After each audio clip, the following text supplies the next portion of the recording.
Voltando na linha do tempo, a primeira eleição que se tem notícia em nosso país aconteceu em 1532, na hoje cidade de São Vicente, em São Paulo, para a eleição dos membros do Conselho Municipal da então vila de mesmo nome. Na ocasião, os chamados homens bons eram quem majoritariamente podiam votar, o que no Brasil colônia significava ser de linhagem nobre, membro da alta burocracia militar ou senhor de engenho. Os homens novos, assim chamados os burgueses ricos, pessoas de muitas posses, também podiam fazer parte do pleito. As eleições eram indiretas. Primeiro, elegia-se um conselho eleitoral, e só depois é que este conselho escolhia os representantes, que de fato ocupariam os cargos políticos e administrativos existentes à época. Seguindo na linha do tempo, indo já para a primeira metade do século XIX, o Brasil passa a fazer parte do Império Português, não mais como colônia, mas como território. E é neste período, mais especificamente no ano de 1821, que acontecem as primeiras eleições em nossa terra, à época ainda chamada Freguesia de Santo Antônio de Piracicaba.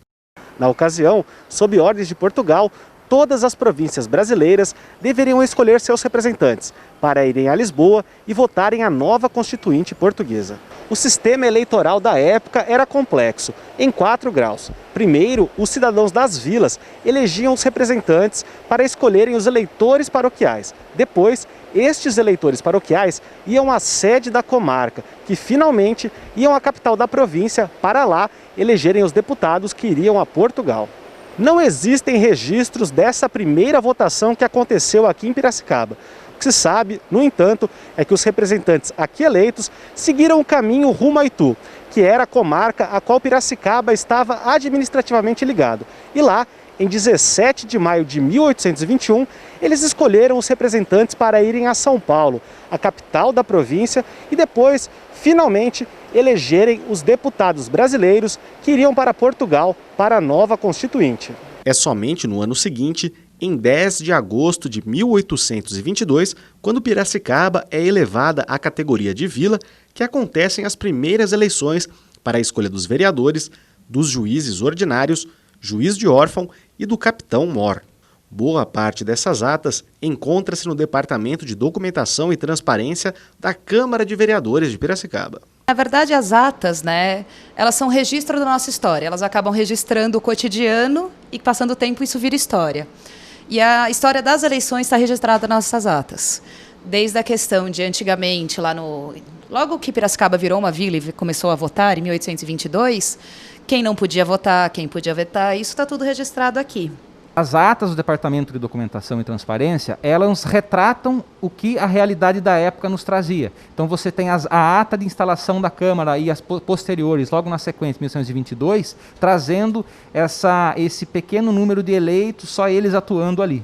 Após a independência do país, em 7 de setembro de 1822, começa o período imperial brasileiro, que vai até 1889. E durante a maior parte do Império, o voto era indireto e em 2 graus. Apenas homens maiores de 25 anos e que possuíssem renda anual de R$100 mil podiam votar em primeiro grau. Mulheres e escravos, nem pensar. Para ser candidato, as restrições eram ainda maiores. Renda anual de mais de R$400 mil para deputados e de R$800 mil para senadores. Já em 1881, o voto passou a ser direto e secreto, mas os critérios anteriores de escolaridade e renda mantiveram-se. Especialmente as classes trabalhadoras estiveram proibidas de votar diversas vezes. Por exemplo, no Brasil Império, o voto era censitário. Ele era restrito aos homens com posses. Para você ter uma ideia, no Brasil Império, cerca de 90% dos brasileiros eram excluídos do processo eleitoral. 90% dos brasileiros não podiam votar. Só os homens de bem, os homens de posse. Já na Primeira República, também chamada de República Velha, que vai de 1889 a 1930, o voto manteve-se direto, permitido aos brasileiros homens maiores de 21 anos. Os critérios econômicos foram abolidos. Analfabetos e mulheres, no entanto, continuaram proibidos de votar. É o tempo dos coronéis, dos grandes latifundiários e do que ficou conhecido como voto de cabresto.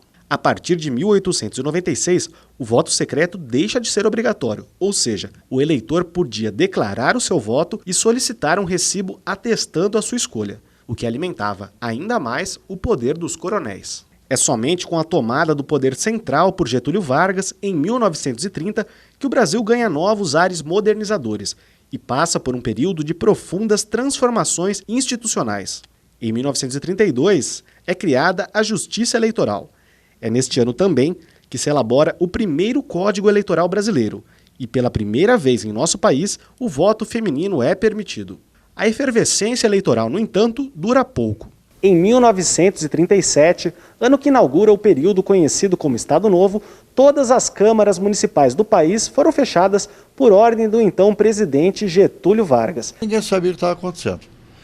Os prefeitos eram indicados pelo governador. O Jorge Pacheco Chaves, por exemplo, foi indicado através do getulismo que ele apoiava aqui em Piracicaba.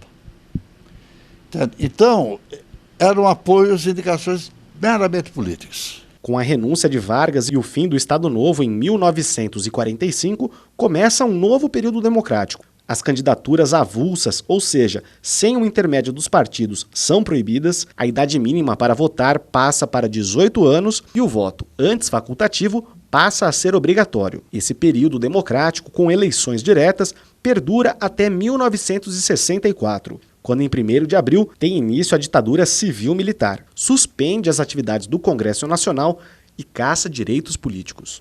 Mas Piracicaba apoiou, Piracicaba aplaudiu, as elites piracicabanas, havia grupos de oposição, por exemplo, universitários, né, operários, nem todos, porque depois todos aderiram. Apenas deputados, prefeitos e vereadores eram escolhidos nas urnas. Os cargos majoritários de presidente, governador e senador eram escolhidos de forma indireta. Você poder votar não significa que você está num regime democrático, né? Por exemplo, se a gente for fazer um resgate histórico no período da ditadura civil-militar, entre 1964 e 1985, a população brasileira só podia votar em candidatos previamente selecionados pelas Forças Armadas e a elite da época, né? Então, existia um controle de quem poderia se candidatar. Ou seja, o voto ele já era, entre aspas, previamente decidido, porque os candidatos eles eram censurados, né? Você tinha uma seleção dos candidatos, então é difícil você falar que o voto era realmente democrático nesse contexto. A ditadura militar termina em 1985 e depois de muita luta e pressão social, a pluralidade partidária e o voto direto para todos os cargos majoritários são reestabelecidos. A luta foi tanta pela eleições diretas, pela volta da liberdade, aquele troço todo, que eu fiz um verdadeiro eu fiz um ritual para mim, um ritual cívico eu fiz. Eu me lembro que no dia da votação, eu tomei meu banho, botei terno, botei gravata, eu coloquei no toca-disco aquela marcha triunfal do Stauch, do hino nacional, ouvi o hino nacional, me emocionei pra caramba, falei, agora eu vou votar de novo. Porque eu tinha votado no lote em 1959, né? E de lá até 86, sei lá quando, nunca mais votamos. Era uma euforia, era uma festa, era como um campeonato nacional, um campeonato de futebol. Durante os processos republicanos brasileiros, nós tivemos 36 anos de ditadura, seja a ditadura varguista ou a ditadura civil-militar, recentemente, né? Essas ditaduras, elas impediram a população brasileira de votar para presidente, e essas ditaduras impediram de a gente ter uma cultura democrática no país, né?